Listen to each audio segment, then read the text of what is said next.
Bonjour à tous, aujourd'hui petite vidéo pour vous parler d'un film assez exceptionnel que je viens de voir de David Lai avec Andy Lau qui s'appelle Tiandi. Donc le ciel et la terre, voilà, ça veut dire le ciel et la terre traduit en français. C'est une sorte de remake, de relecture des Incorruptibles quand même, c'est très très proche des Incorruptibles de Palma. Et où Andy Lau voilà, est un flic qui vient de Canton avec sa femme qui arrive donc à Shanghai, qui était vraiment à l'époque Shanghai, dans les années 30, c'était vraiment le New York, le Paris, la ville de tous les péchés et de toutes les corruptions. Et c'était vraiment la ville chinoise par excellence. C'est là où se produisait le cinéma, c'est là où se produisaient toutes les choses. Tout se passait à Shanghai à l'époque. Et donc c'est un espèce de jeune flic idéaliste qui débarque à Shanghai, voilà, histoire classique. Et il va se trouver être confronté à une corruption sans faille, une corruption absolument hallucinante des fonctionnaires et des flics et de tous les... Et voilà, la ville est vraiment contrôlée par les flics et par les truands, etc. Et il va être confronté à ça. Là, je vais spoiler un peu pendant la vidéo, donc je vous invite à voir le film et ensuite à revenir si vous voulez. Mais je vais essayer de pas trop spoiler, mais en gros, ce film est une véritable tragédie. C'est un des films les plus injustes, je crois, que j'ai vu de ma vie. Puisque non seulement, enfin, si vous voulez, il arrive à... alors, il monte son équipe, un peu comme dans Les Incorruptibles, etc. Donc Andy Lau, il monte son équipe, et puis effectivement, bah, son équipe... voilà, un par un, il y a des grosses pertes, etc. Ça vous verrez dans le film. Donc déjà, la première injustice commence par là. Et finalement, la fin est vraiment d'une amertume absolue, puisque...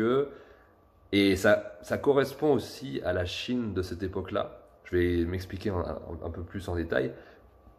Mais en fait, à la fin du film, effectivement, il arrête le méchant du film, voilà, il règle le problème. Mais on se rend compte qu'en fait,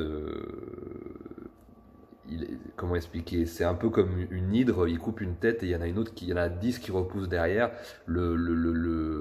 C'est véritablement tragique la fin et on est vraiment amer. Moi j'étais vraiment sur le cul d'assister à cette fin qui en fait est pas innocente puisque voilà donc en fait à la fin du film, je vais essayer de pas spoiler, de pas trop raconter, mais ce qu'il a fait, il l'a un petit peu fait pour rien, et les sacrifices qu'il a fait, ça a un peu servi à rien finalement. Et on ressort du film complètement ébahi par le truc. On se dit mais alors à quoi ça a servi finalement de faire tout ça?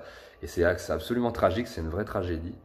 Et ça explique, ça dénonce, ça montre aussi pas le Shanghai, mais la Chine de cette époque-là. Vous savez que moi je suis fasciné par l'histoire de la Chine du siècle dernier, qui a été le siècle de l'humiliation pour le peuple chinois. Et le film se situe dans les années 30, et dans les années 20 ou 30, et dans les années 20 ou 30, faut le savoir, la Chine était passée d'un régime donc féodal, donc d'une dynastie, à une république en fait nationaliste et démocratique.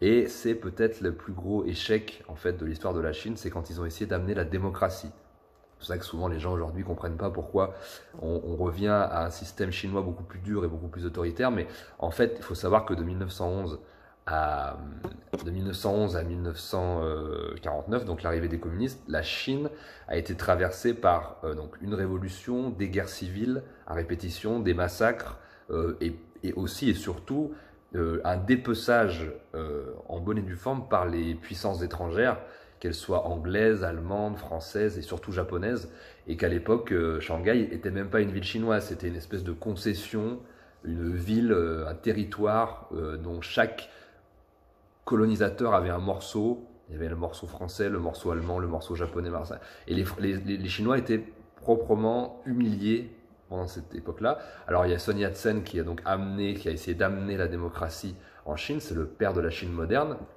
D'ailleurs, dans le film, il y a souvent des allusions à Sun Yat-sen. Andy Lau se retrouve souvent confronté à la figure de Sun Yat-sen, qui est vraiment celui qui avait... Et je pense que le personnage se revendique de Sun Yat-sen. Il a cette idée belle et noble que la Chine vraiment rentre dans la modernité, rentre dans la démocratie, enfin... voilà, par le respect des lois, par le côté la justice, etc. Et en fait, non, en fait, c'est une société totalement corrompue, totalement horrible, immonde, où les gens sont prêts à tuer pour du pognon. Et bon, je veux pas faire un parallèle avec la Chine d'aujourd'hui, mais ça, c'est des choses qui se passent toujours en Chine. Il y a toujours ce genre de choses, et même dans le cinéma de Hong Kong, quand le cinéma a muté à Hong Kong, il y avait toujours cette espèce de dénonciation de ça, de la corruption chez le peuple chinois, les films de John Woo, les films de héros étaient toujours dans cette dénonciation voilà, des personnes qui étaient prêtes à tout pour le pognon et dont les systèmes étaient hyper corrompus, etc. etc. Donc, effectivement, à l'époque, Sun Yat-sen avait essayé d'amener la démocratie, et Andy Lau voilà, se réclame vraiment de cette figure-là, et je pense que Sun Yat-sen était quelqu'un qui était très sincère dans sa révolution et dans son apport. Malheureusement, il s'est confronté au mur de réel qui est que quand on importe la démocratie en Chine, c'est très compliqué. Beaucoup d'habitants, énorme territoire, gestion interne compliquée, et en plus, en sachant à quel point le pouvoir et l'argent est quelque chose qui corrompt facilement le peuple chinois. Donc il avait vraiment, ce film dépeint est vraiment bien ça. Vraiment, il ne remet pas en cause l'apport de Sun Yat-sen, ce qu'il a essayé d'amener, la démocratie qu'il a essayé d'amener en Chine à cette époque-là. Par contre, il dénonce vraiment le fait que ça ne marche pas, ça n'a pas du tout marché.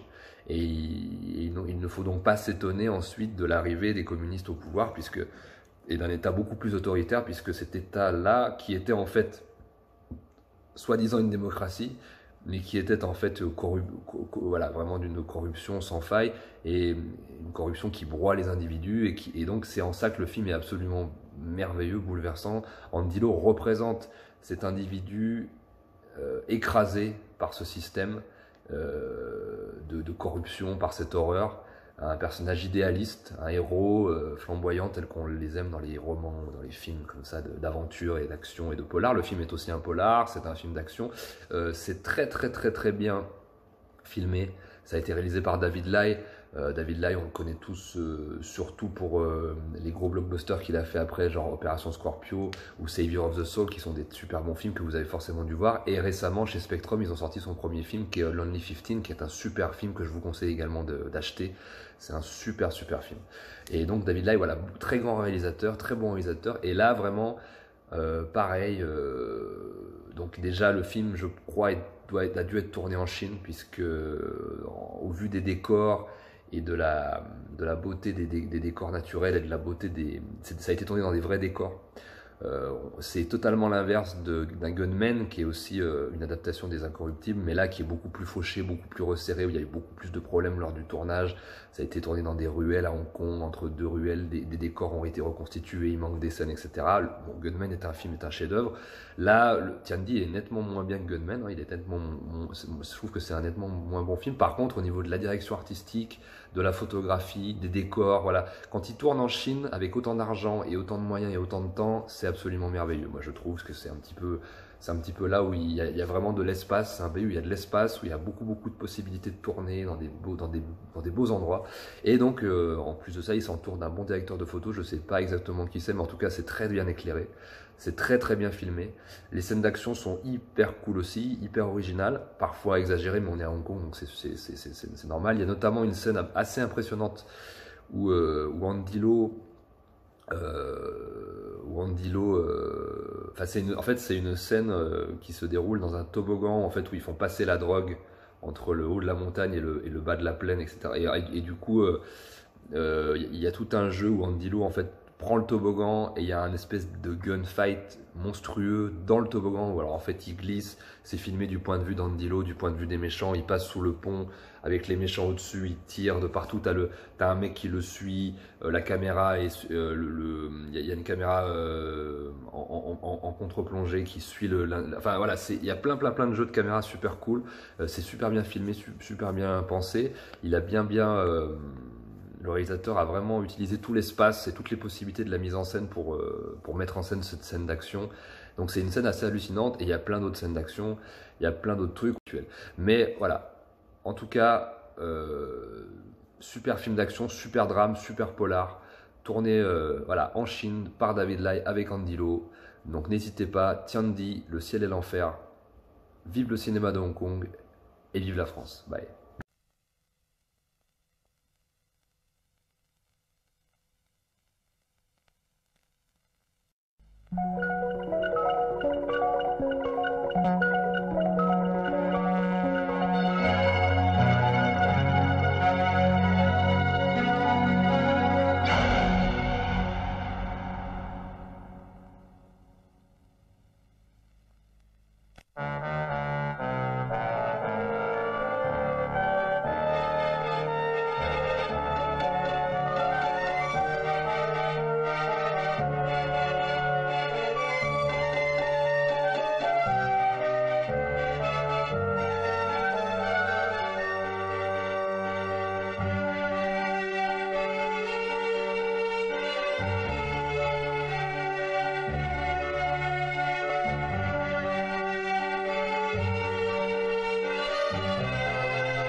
係禁毒專員，無論藏毒抑或販毒都係犯法。仲張一鵬呢條僆仔嚟咗上海，將我哋啲煙管一間一間咁冚晒，我哋殺咗呢條僆仔咪得咯？殺咗佢！放心，就算佢係孫悟空，都逃唔過我五指山。我並唔係代表我自己，我只係代表國家啫。希望將軍將你老母啊！國家啊！同我度講國家，我同孫總理一齊搞革命嘅時候，我答應過你，如果我唔聽你話嘅話，你就永遠離開我啊嘛。你記得至好啊！記得啦。真係會走㗎。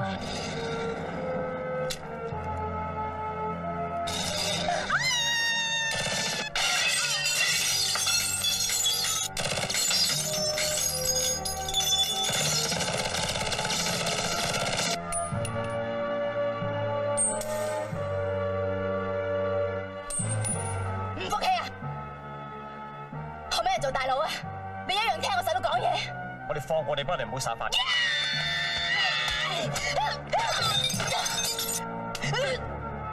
開火！